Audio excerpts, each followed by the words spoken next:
Hey, this is Brooke, functional medicine dietitian specializing in fertility, and this is the Fertility Dietitian podcast, where I help you uncover the barriers that are preventing you from optimizing your fertility and teach you how to work with your body to finally take home a healthy baby. Each week, I will be diving into different topics on fertility and sharing my perspective on physiology, metabolic health, nutrition, and lifestyle approaches that have helped hundreds of couples get pregnant even after years of heartache. My goal is to empower you with the knowledge you need to take back control of your fertility. Happy listening. Hello, and welcome back to the Fertility Dietitian podcast. We are going to continue connecting the dots this season between nutrition and fertility and your future baby's health. Today, we're going to dive into one of the biggest wellness trends that we are seeing on socials right now, fibermaxxing. You've probably seen it all over TikTok, maybe Instagram. Maybe you're like me, not on TikTok. You eventually see it on Instagram. People are adding chia seeds to everything and talking about feeding their gut bugs. There's so much more than a social media trend going on here. When it's done right, fibermaxxing can really be supportive of gut health, hormone balance, fertility, and even mood. But as always, there are some nuances, some caveats that we need to talk about. If you have been following along the Fertility Dietitian for a while, you've known that gut health is important for fertility. So fibermaxxing can actually be supportive of this if done appropriately. So let's start with talking about what exactly fibermaxxing is. It's intentionally increasing both the amount and the diversity of fiber-rich foods to nourish your gut microbiome, which is the trillions of bacteria that live in your intestines and influence your hormones, your immune system, and your metabolism. Research very consistently shows that the gut microbiome impacts estrogen metabolism, immune tolerance, and even pregnancy outcomes. We're essentially passing on our microbiome to our baby. So it really does impact their lifelong health. Also, a balanced gut helps regulate inflammation and hormone detoxification, which are key for conception and a healthy pregnancy. We saw in a research review in 2021 that gut dysbiosis or imbalanced gut bacteria may contribute to PCOS risk, endometriosis risk, and even unexplained infertility. Right? So the gut is a really important environment to take care of. Your gut is so much more than digestion. It is really a communication hub that talks to your ovaries, your thyroid, your liver, and even your brain. So let's break that down a little bit. For immune system, around 70% of your immune system actually lives in your gut. And a balanced microbiome helps keep inflammation in check. Chronic inflammation is linked to implantation, failure, and poor egg quality. We actually see when our immune system, there are actual markers that we look at in specific gut testing that can tell us about what's going on with that immune system from a gut standpoint. And if there's a lot of instability going on, we know that that immune system is not going to feel safe enough to shift in order to support successful implantation, which of course is a really big, important piece of successful conception. Okay, so as far as how the gut is going to be impacting hormone balance, we know that there are specific bacteria known as or a specific group of bacteria that are known as the estrobolome. They produce enzymes like beta-glucuronidase that regulate estrogen metabolism. When this system or little community is disrupted, estrogen can actually build up or recirculate, which can worsen PMS, fibroids, endometriosis, and all sorts of fertility issues. Okay.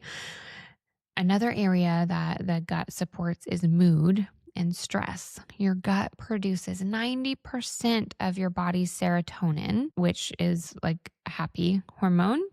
Studies show that gut health diversity affects the HPA axis, which is a system that regulates your stress response and ovulation as well. There's a massive gut brain connection. I'm sure you have experienced this before. When you're feeling nervous, you typically have quicker digestion, right? We're eliminating quicker, feeling those like butterfly type, bubbly tummy, maybe.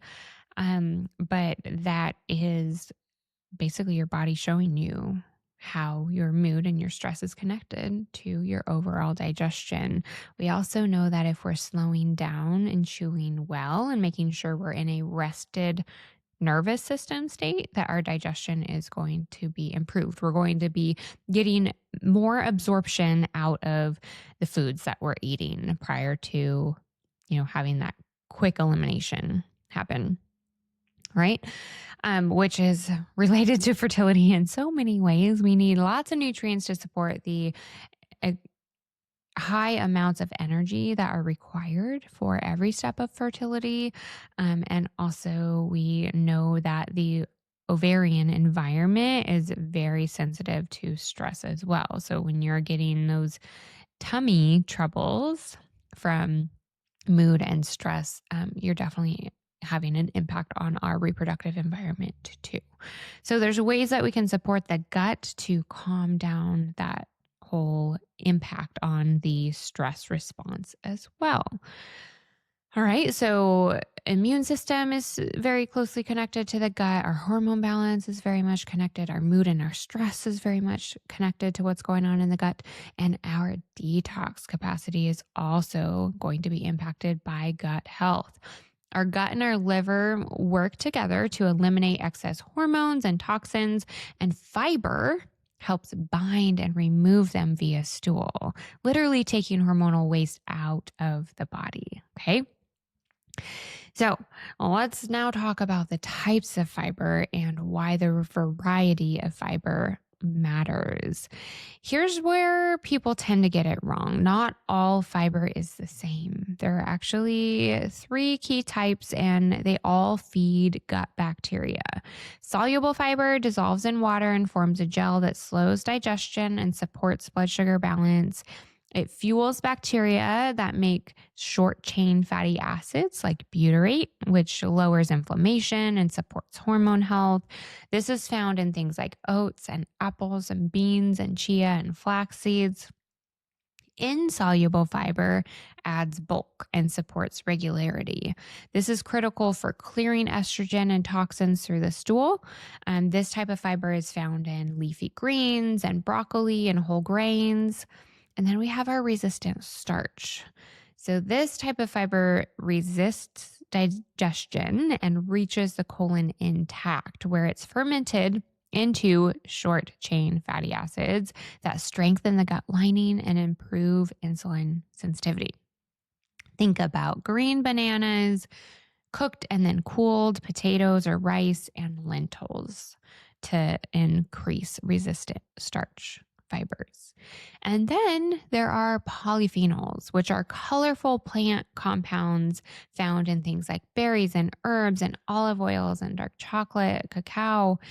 These act as prebiotic nutrients. These actually are not fibers at all, but they are going to enhance microbial diversity and anti-inflammatory activity. So we can't leave them out. We have to include them in this conversation. When fiber and polyphenols work together, they create a thriving, resilient gut ecosystem that supports fertility in so many ways because of the connections that we talked about above, with the connection to immune system function and hormone balance and mood and stress and detox capacity, right? So you might be wondering how you can increase your fiber without the bloat. Well, let's talk about that. Every time we quickly increase fiber, we tend to feel more bloated. Okay, that's a natural response. Your gut needs time to adapt. And here's how to do it appropriately. You want to start slow. Increase this fiber gradually. Rapid changes can cause excess fermentation and gas, which is really what the bloating is. So aim to add one new fiber rich food in every few days to allow for that adaptation to happen. Hydrate.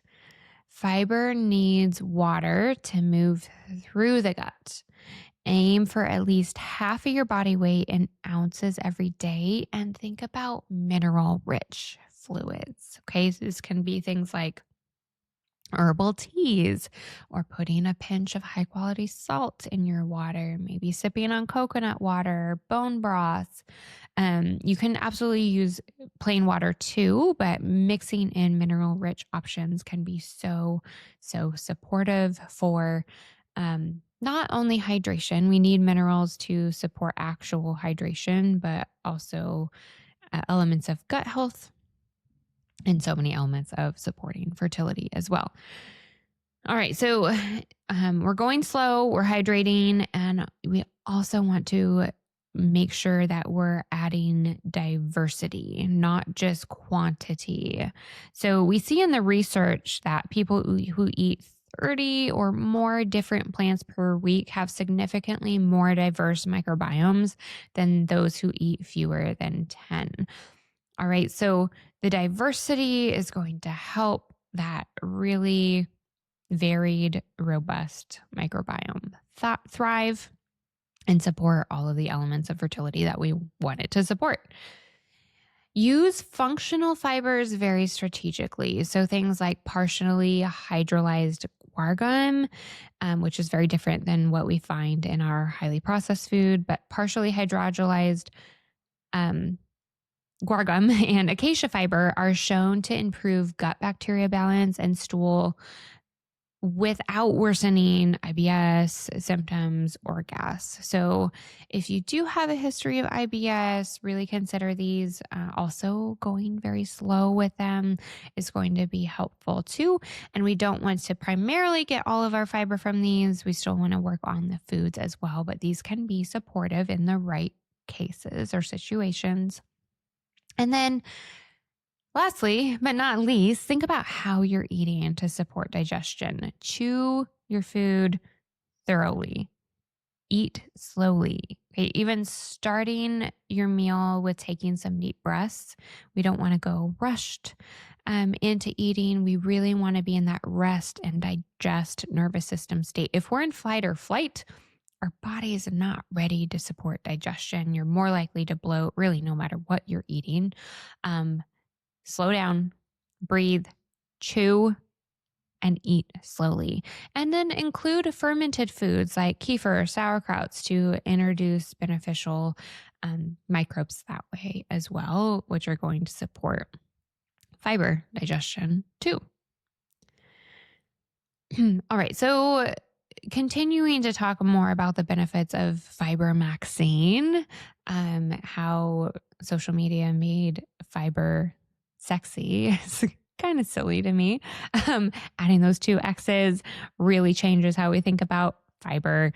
But fiber fermentation produces short chain fatty acids like butyrate, propionate, acetate, which all regulate immune cells and improve the gut barrier, the gut integrity, and support anti-inflammatory pathways. These short chain fatty acids also improve insulin sensitivity, which is critical for ovulatory health, egg quality, and even male sperm quality too. A study that was done in 2022 showed that higher dietary fiber intake was linked to better hormonal balance and lower inflammatory markers in reproductive age women.